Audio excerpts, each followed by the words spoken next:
이런 소리 하는 사람들은 참 나쁜 사람들이라고 이야기 많이 했어요. 이런 생각이 드는 거죠. 7월 달도 의외로 거래량이 잘 나오고 있다. 계속 말씀드리지만 상승의 확산을 가속시킬 것이다.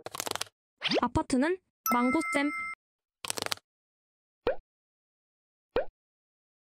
그래서 이제 서울이 어떻게 돌아가고 있느냐, 그런 게 궁금하잖아요. 한번 볼게요.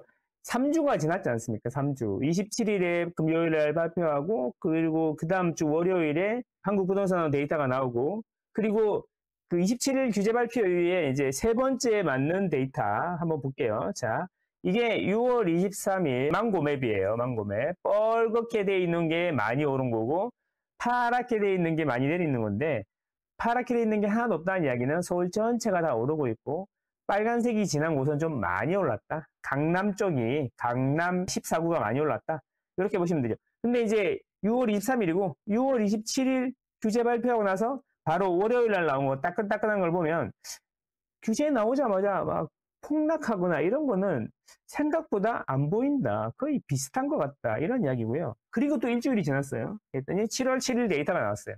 여러분들이 보시기에는 가격이 많이 안정되어 있는 것처럼 보이십니까? 제 눈에는 거의 다 비슷한 것 같습니다. 물론 상승폭이 많이 준 건 사실이죠. 상승폭이 줄어드는 거랑 하락이랑은 다른 거죠. 무슨 말인지 아시겠죠?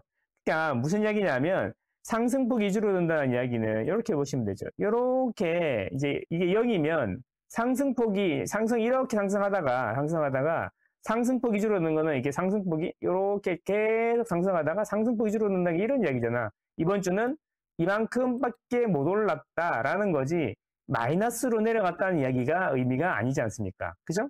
그러니까 상승폭이 많이 줄어들었다. 하락으로 전환하지는 않았다. 이렇게 보시면 되겠다. 크게 눈에 띄게 하락하는 곳은 잘 안 보인다. 이게 맞을 것 같습니다. 자, 그러면 이제 서울만 맨날 뭐냐, 망고쌤은 서울 무세냐 해서 제가 이제 경기도도 준비해 봤습니다. 제가 그리고 서울만 말씀드리는 게 아니라 서울 핵심 지역이 오를 때는 서울 핵심 지역을 이야기하지만 이제 어디로 퍼진다고? 그래서 서울 외곽도 이야기 많이 드렸고, 지지난주에는 경기도에 그 다음 오를 곳도 많이 말씀드렸습니다. 이제 경기도에 슬슬 관심을 가질 때가 맞죠. 서울의 5분위 중에 3분위 이하하고 경기도의 1, 2분위에 관심을 많이 가질 때가 되긴 했죠. 자, 경기도는 이것도 마찬가지로 그 6.27 대책 이전에 이런 모습이었고요. 역시 똑같이 빨간색이 지나면 많이 오른 거고 파란색이 지나면 많이 내린 건데 여기 보시면 경기도는 파란색이 보이죠? 외곽에 아주 파랗게 되어 있는 곳도 있습니다. 그러니까 여기 이렇게 서울이 다 빨간색인 거는 다 올랐기 때문에 그런 거고요. 경기도는 이렇게 서울에 붙어 있는 남쪽 그리고 동남권 위주로 이렇게 빨갛게 달아올랐다. 이렇게 보시면 되겠습니다. 그리고 이제 이게 6.27 대책 바로 다음 주고요. 그리고 이번 주. 이렇게 돼 있습니다.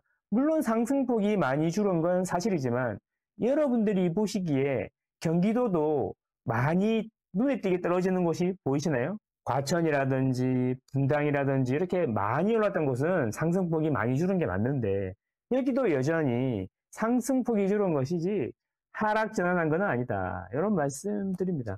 요즘에 유튜브 보시면 다 그런 말만 나오지 않습니까? 이제 끝났다. 주인들이 매물 던지기 시작했다. 아, 그러면 매물이 쌓이고 거래량도 뚝 떨어져야 되겠네. 그렇지 않습니까? 자, 그러면 거래량 이야기 한번 해보겠습니다. 진짜로 그러면 7월달 거래량을 보면 되겠네. 자, 7월달 거래량. 제가 거래량 보는 법은 너무 많이 말씀드려가지고 이제 조금 지칠 것 같은데 항상 거래량 볼 때 장난질 하는 게 뭐라 그랬죠? 이런 거죠. 6월 거래량이 뭐 5천 건이었는데 지금 7월 10일인데 1,000건밖에 안 된다. 이런 이야기 하면서 물론 집계가 돼봐야 알겠지만 이런 소리 하는 사람들은 참 나쁜 사람들이라고 이야기 많이 했어요.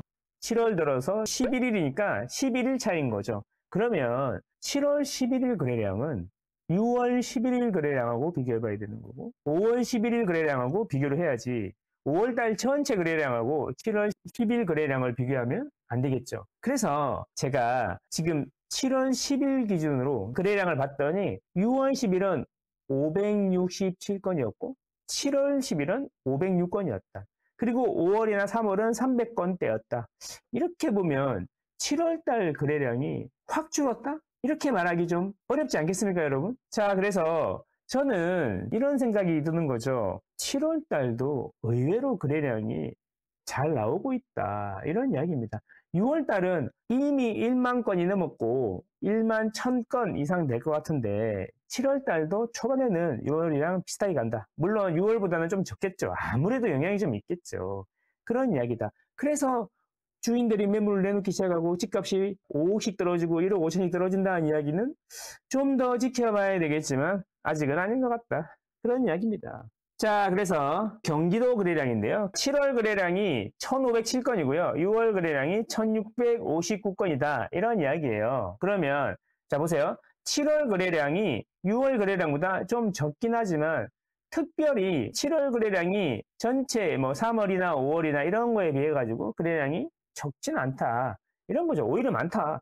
그래서 이제 며칠 더 지켜봐야 된다. 이런 말씀 드립니다. 어쨌든 지금 7월 상황 거래량도 그렇고 다 나쁘지 않다. 이런 이야기입니다. 거래량이 6월이랑 큰 차이가 없지 않습니까? 근데 비중을 보는 거죠. 어느 구가 7월 달에는 거래가 더 많이 되고 있냐. 전체 거래 중에서 차지하는 비중이 어느 구가 높냐. 이렇게 보면 제가 이거 몇 달째 보여드리고 있는데 강서구, 관악구, 구로구, 그 다음에 검천구, 노원구, 그 다음에 동대문구, 은평구, 중랑구. 제가 방금 말씀드린 구가 서울의 5분위 중에 제일 비싼 곳인가요? 아니지 않습니까? 그죠? 1분위, 2분위는 이미 많이 올랐다는 거예요. 그리고 6억 대출을 조였지 않습니까? 6억 대출을 조이니까 그러면 그 돈이 없어지지 않는데 어디로 갈까요? 그쵸? 계속 말씀드리지만 상승의 확산을 가속시킬 것이다. 그런 말씀 드렸어요. 그래서 이번 주에 보면요. 이런 게 있습니다. 제가 망고맵 옆에 만들어 놓은 게 있는데 뭐냐면 이런 거예요. 지난주 대비 상승폭이 많이 줄었다고 말씀드렸지 않습니까? 근데 지난주 대비 있잖아요. 상승폭이 늘어난 곳이 있어요.